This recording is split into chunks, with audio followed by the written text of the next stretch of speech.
Voilà, pour Radio Mayuri Campus, à quelques minutes d'un concert que vous allez donner, Jacob Desvarieux. Déjà, je vous remercie de nous recevoir ici, dans votre loge. Déjà, bonjour Jacob Desvarieux. C'est vrai qu'on a l'habitude de vous voir sur des grandes salles, au Stade de France, notamment devant des milliers de gens. Et là, ce soir, c'est devant un public restreint, entre 300 et 400 personnes. Oh, même pas. Même pas, que vous allez... 80 personnes. Voilà, que vous c'est allez... un club de jazz. Ouais, que vous allez jouer. Pour le coup, ce n'est pas du zouk, mais c'est du blues. On va en parler tout à l'heure du concept, du concert, de la soirée. Mais avant cela, est-ce que vous pourriez retracer pour nos internautes, les auditeurs de Radio Mayuri Campus, l'histoire du blues et peut-être le lien entre le blues et les communautés noires, puisque cette vidéo est regardée grâce à Internet partout sur la planète. Alors, en gros, le blues, comment dire, bon, il y a une grosse question de marketing. C'était la musique, enfin, oui, c'était ce que chantaient les esclaves aux États-Unis, dans les champs de coton, pendant l'esclavage, sous les coups de fouet, voilà.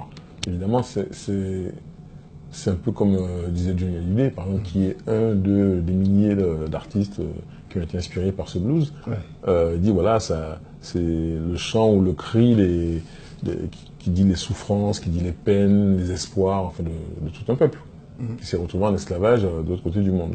Bon, alors, il se trouve que les premières personnes qui se sont intéressées à ça, c'était aux États-Unis. Donc, on a chanté, rechanté et on refait le marketing sur les champs de coton. Bon, nous, on n'est pas très loin. Hein. La Caraïbe, c'est juste à côté. Et les gens concernés également par l'esclavage. Et puis les gens sont les mêmes. Ce sont les mêmes qui ont été amenés en esclavage dans les îles à côté pour faire la canne à sucre. Alors, on n'a pas de champs de coton, mais on a des champs de canne. Et c'est assez violent.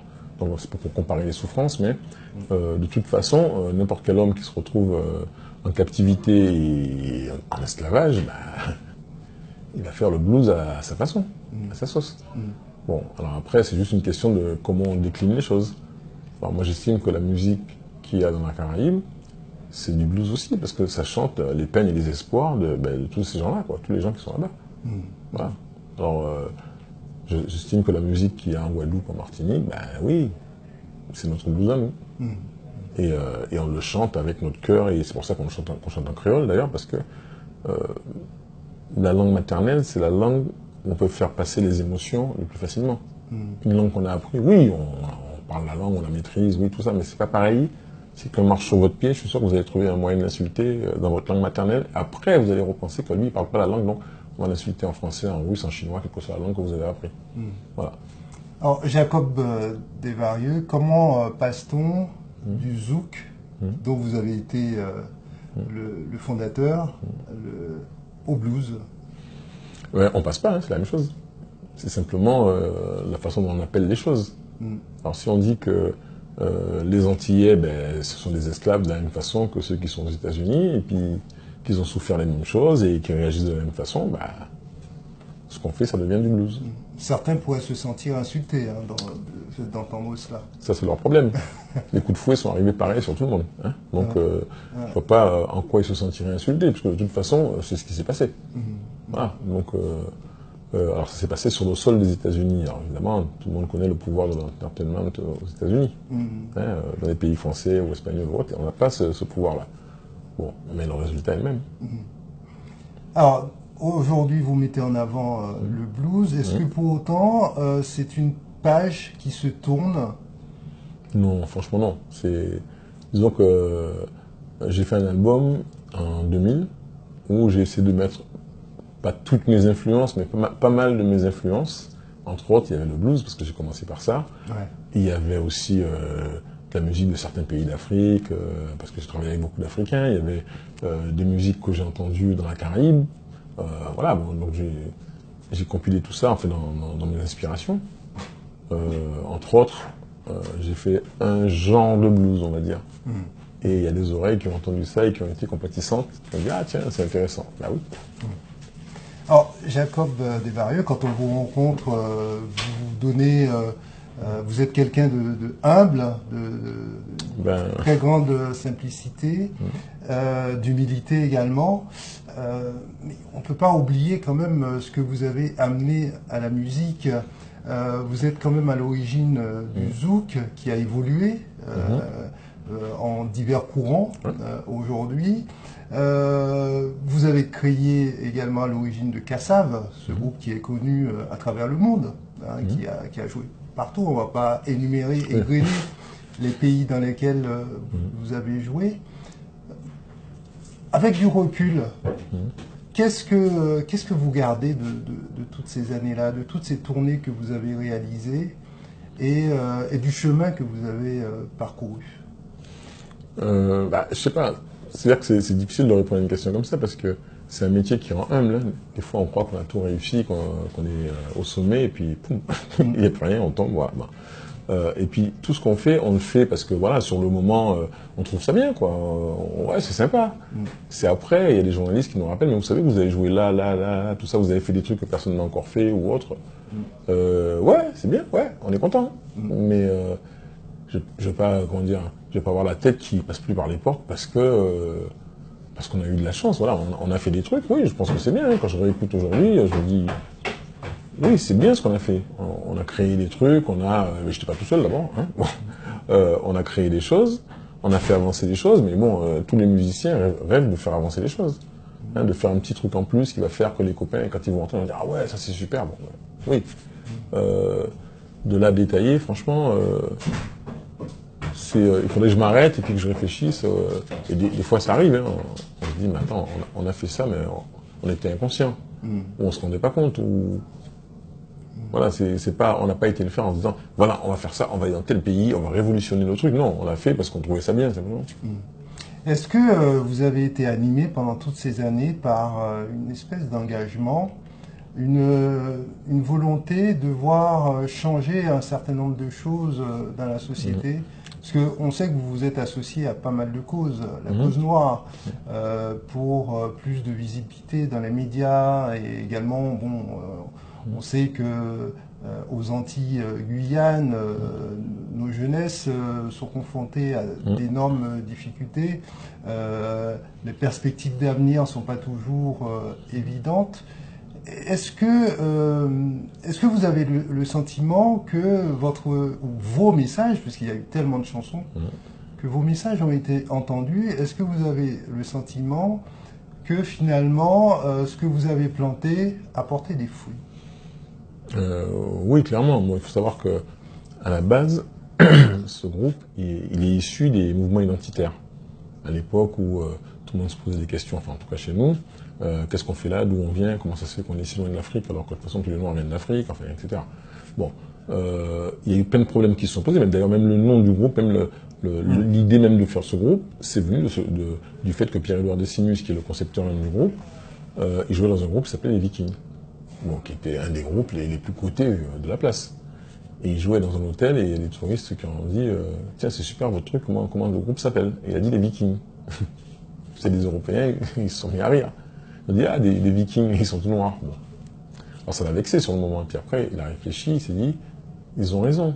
Parce que le nom d'un groupe, c'est censé être ce que tu veux qu'on retienne de toi. Ton nom, c'est censé être, comment dire, ce que tu es.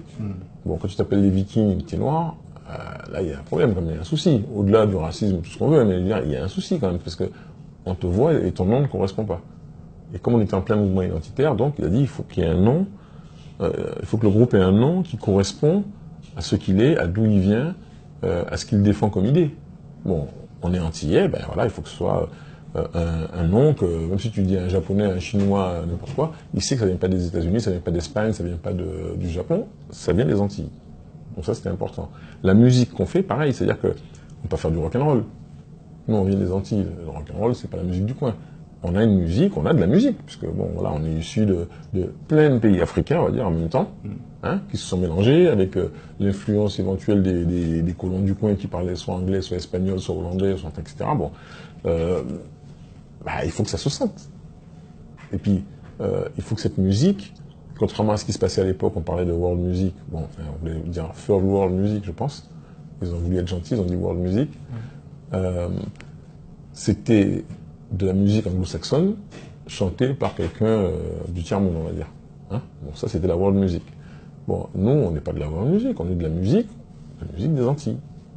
Voilà, donc ça doit s'entendre dans la musique qu'on fait, et puis il faut que les gens de chez nous, les Antillais, les Guyanais, il faut qu'ils se reconnaissent dans cette musique. Et à partir de ce moment-là, on peut dire qu'on va attaquer le reste du monde. Mais c'est pas l'inverse, c'est pas on va faire numéro 1 dans le reste du monde, et puis après on va revenir voir si les Antillais ou les Guyanais trouvent que ce qu'on fait c'est pas mal. Oui, ils vont évidemment s'incliner devant le succès.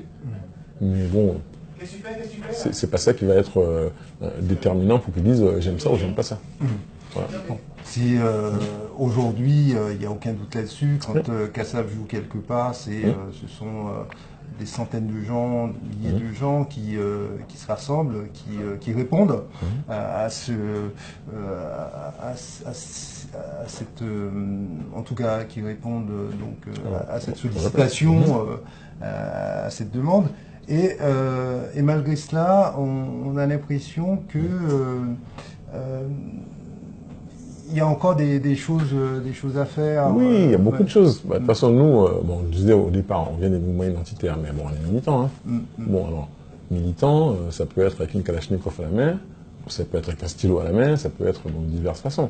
Voilà, bon, mais nous, on est musiciens, on ne cherche pas à embrigader tous les gens qui écoutent notre musique spécialement, mais n'empêche qu'on fait passer les messages qu'il faut. Et en œuvre, en tout cas, on fait tout ce qu'on peut pour faire avancer les choses. Alors, il y a beaucoup de choses qui ont avancé, mais il en reste encore 10 fois plus à faire. Voilà, ben, on espère que la génération qui arrive va combler aussi les manques, et puis la génération d'après aussi. C'est comme ça que les choses avancent. Hein. C'est que petit à petit, vous savez, moi quand j'avais 14-15 ans, les équipes de foot en France, par exemple, il n'y avait pas de noirs.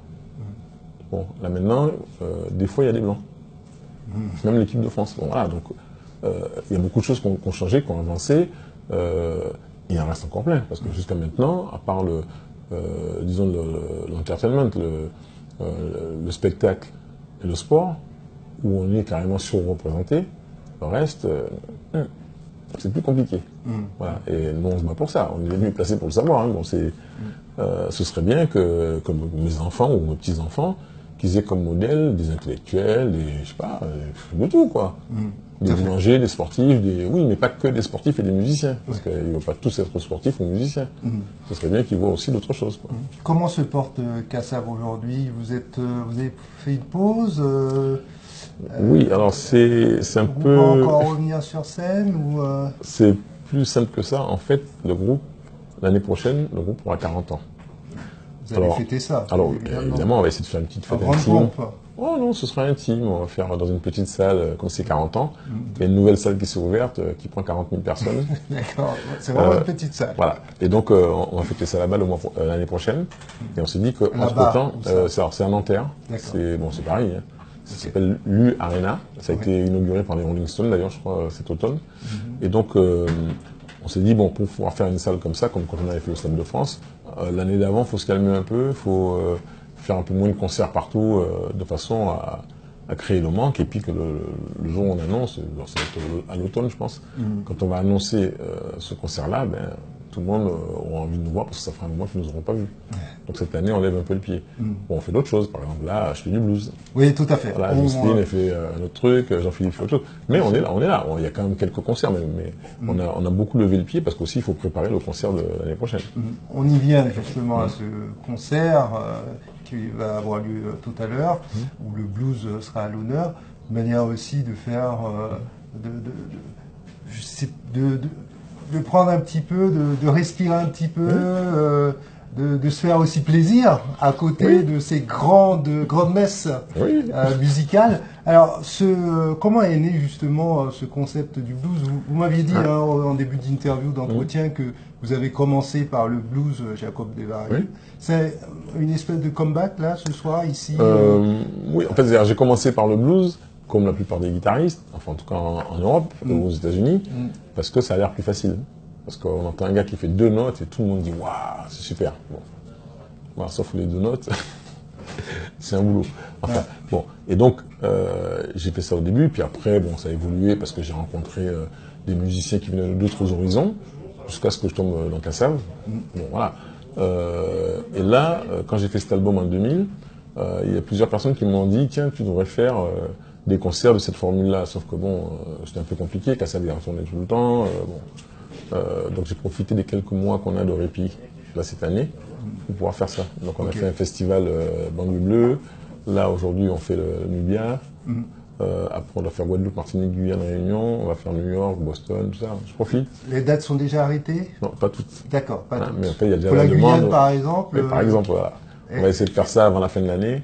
Mais on essaie de caler de façon à aller dans un endroit et de faire toute la région d'un coup, quoi, plutôt que d'aller une fois, revenir, repartir, revenir. Bon. C'est beaucoup moins fatigant et certainement, et en termes au niveau financier, pour les organisateurs, ça coûtera moins cher. Parlons-en maintenant précisément du concept. Combien de musiciens, comment cela se passe? Est-ce qu'il va y avoir plusieurs dates ici au Nubia, par exemple? Oui, on a 4 concerts ce week-end. D'accord. Bon, alors, les musiciens, c'est facile, hein, on a pris la Dream Team. Ok. À Thierry Vaton au piano, Guin Sangé à la basse, Thomas Bellon à la batterie, Alan Hoist au sax et Jérica Jacques-Gustave qui chante. D'accord. Voilà. Donc là-dessus, alors c'est... Il y a des grands standards ou c'est que des compositions personnelles? Oui, alors j'ai la chance d'avoir quelques titres qui sont des standards, on va les faire. Bon. D'accord. Et puis d'autres aussi. Un exemple de Zoukla, c'est le médicament. Ok, d'accord. Alors après, c'est une question d'appréciation, je veux dire, parce que la philosophie même du blues, c'est la même qui nous a conduit là. Hein, donc on va faire des titres que j'ai écrits, et puis d'autres titres aussi. Il y a des titres de musiciens qui en tout cas m'ont impressionné ou non plus. Alors il n'y a pas tous, parce que là, il faudrait un concert de 6 heures, mais on va faire ça cette fois-ci, quoi. Et puis peut-être que dans quelques mois, on va refaire avec d'autres suggestions, d'autres apports. Mais... c'est dans une ambiance feutrée où les gens sont assis et peuvent dîner. Concert dînatoire, hein, c'est une espèce Oui, au début. Au début, d'accord, avant qu'il ne s'élève. Donc, en termes de projet, pour clore cet entretien, c'est donc le retour de Kassav dans quelques mois. C'est pas le retour, parce que dans la mesure où il y a... Fêter les 40 ans, Oui, voilà, bon. On va faire un concert exceptionnel pour les 40 ans, puis on va faire la tournée mondiale derrière. Okay. Bon, alors on parle d'un retour, parce que pendant 1 an, on essaie de faire le moins de concerts possible, de façon justement à bien préparer cette tournée-là. D'accord. Bon, parce qu'il y a quelques mois, on était encore... Si vous voyez le planning de Kassav, même là, il y a 2-3 mois, on était à Londres. On joue quand même, mais on joue beaucoup moins. En général, on fait entre 60 et 80 dates par an. Bon, là... Alors, vous voyagez tellement, puis vous passez aussi beaucoup de temps en Europe, à Paris. Est-ce que ça ne vous coupe pas de vos sources, à savoir les Antilles-Guyane, vos sources d'inspiration de départ d'ailleurs? Les sources d'inspiration, on peut aller les chercher comme la psychanalyse, hein, dans la petite enfance. Bon, après, c'est sûr que le fait de se balader dans un endroit, tout ce que vous voyez peut vous inspirer. Alors, si je me balade en Afrique du Sud, j'aurai une autre inspiration que si je me balade à Trinidad. Bon, mais ce sera quand même de l'inspiration et le résultat sera quand même quelque chose qui est fait à partir de la culture que j'ai. Oui, le reste, ce sont des apports. Ce sont, mais la base, de toute façon, on va se retrouver toujours en Guadeloupe, Martinique, enfin bon. Ce sera ma dernière question, Jacob Desvarieux. Alors, vous chantez en créole, la plupart de vos chansons, quasiment toutes, sont en créole. Les gens ne comprennent pas vos textes. Qu'est-ce qui fait que, malgré cela, en dépit de cela, qu'ils apprécient tant vos musiques? C'est vrai que la musique, c'est un avantage, c'est que c'est pas tant la langue que l'émotion qui fait que les gens apprécient. Michael Jackson, il y a plein de gens qui parlent couramment anglais qui ne comprennent pas ce qu'il raconte. Et n'empêche que, nous c'est pareil, hein, à part les Antillais, bon, personne ne comprend ce qu'on raconte. Mais n'empêche que, je ne sais pas combien d'Antillais, parce qu'on n'a pas le droit de les compter, mais je ne sais pas combien on est. Mais vu le nombre de gens qu'on déplace dans le monde, on a le droit de supposer qu'il n'y a pas que les Antillais. Qui vous suivent, qui vont à vos concerts. Voilà. Et dans tous les pays où on a été, on remplit des stades, on voit les gens qui chantent. Des fois, on est un peu surpris par ce qu'ils chantent. Bon, mais je pense que des groupes anglais, quand ils viennent en France, des fois, ils sont très surpris quand ils entendent les gens chanter leurs chansons et les mots ne correspondent pas. Il y a des sons comme ça qui correspondent, mais les mots, ça n'a aucun sens, quoi. Nous, on a vu dans des pays en Afrique, par exemple, ils chantaient Zoukla, c'est ses médicaments de nuit. Eux, ils ont entendu, j'ai mangé un demi-kilo de riz. D'accord. Bon. Voilà, mais en tout cas, le cœur y est. Et quand c'est une chanson triste ou une chanson gaie, ben, ils font la différence quand même. Jacob Desvarieux, mille fois merci d'avoir accueilli Radio Mayuri Campus, première radio universitaire de l'Outre-mer, implantée à l'Université de Guyane, qui fait de la transmission du savoir dans votre loge à quelques minutes de votre concert, ce concert ici, que vous donnez au Nubia, qui fait la part belle au blues. Un concert qui va être renouvelé plusieurs soirées, au fait, et il va y avoir... va se suivre une tournée également dans plusieurs endroits, notamment les Antilles Guyanes. On suit tout cela de très près. Encore une fois, merci beaucoup et puis merci à vous. Bonne continuation.